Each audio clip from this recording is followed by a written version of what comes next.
real problem. I mean, we've got people leaving in droves, people retiring, people dying. So coming into Tony Walker Financial, what are you seeing in the financial world out there? And our feedback we're getting from prospective clients who are kicking the tires here. Yeah, well, it's kind of a sink or swim industry. And we're seeing a lot of advisors leaving. A lot of new advisors, rookie advisors, are leaving the industry within 5 years, most within the first 3 years. We're given the opportunity, having senior mentorship through you and learning through our process. We're not under pressure to sell. Heather, Wes, and I are all salaried fiduciaries. We just get to give good advice based on the game plan we design for our clients.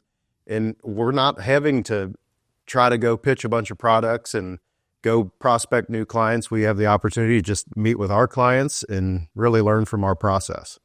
And we've even talked about demographics in general. One of the problems, I think, you and I have discussed this in detail, with the baby boomers all retiring. And, let's face it, there's not as many young people as there used to be, this wave of future. So it stands to reason that a lot of advisors are falling into that baby boomer camp themselves. So they are retiring. They're passing away, the same problems our clients have. But speak to the idea of the young people trying to come into this industry.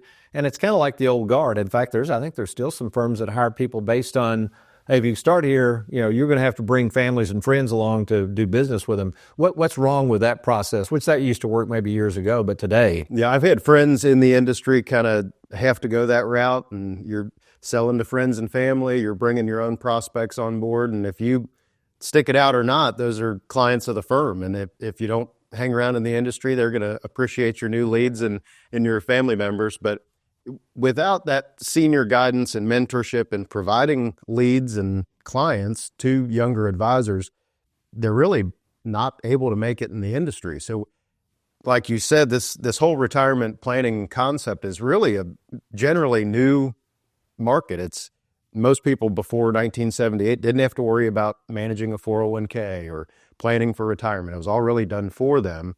So this wave of baby boomers, including those advisors that are retiring, are kind of leaving a hole. In some articles, 110,000 advisors they think we're going to be short in about 10 years. 110,000. That's unbelievable. Well, I know you've made some notes here and some different articles in no particular order, but pick a few things here that kind of relate to this topic of what's going on. So to that point we just spoke on, over the next decade, approximately 109,000 advisors plan to retire.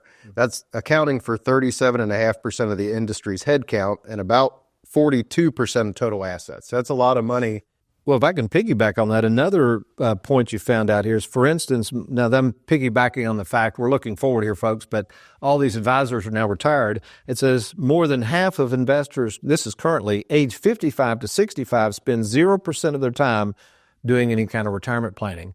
So you got all those people going it alone, even if they want to find an advisor, which we're seeing that, well, eventually there's going to be fewer and fewer advisors to go find.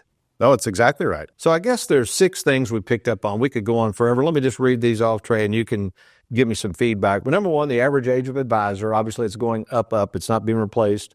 Why are younger advisors not entering the field? Do you have a take on that? Because obviously there's opportunity. Why are they not entering the field? Well, it's kind of twofold. They are entering the field, but they're not sticking it out. I see. I think okay. It is an attractive industry to get into. If you're a people person, if you understand money, you can do it. But if you don't have the guidance and the help, you're not going to hang around long. Good point. Death. I'm going to do a segment on this. We've had more and more people come into us, had great advisors. They love their advisors. The advisors die. There's no business continuation plan. So death is a big one. Disability. Someone came in the other day, and I think I know this advisor very, very briefly. I know him, but he's been in an accident. So I think things are kind of not getting done at his firm because he was such the lead man, and there's no process there. They retire. We've talked about that. And then let's conclude with this. They just simply change firms. What happens when somebody leaves a firm, they go to another firm, and then that person's left at a firm with maybe no advisor or an advisor they don't know well? Well, you just get sick of the revolving door. We talked about it earlier. When you go in and you see somebody new every single time, you're either going to be pitched a new product or given different advice or have no idea what you're even talking about. It gets pretty frustrating.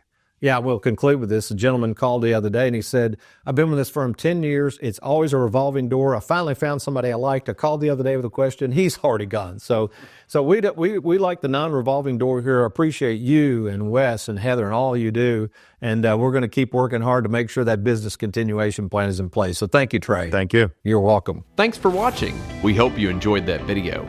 If you'd like, check out these other clips. And be sure to hit that like button and that subscribe button for more videos.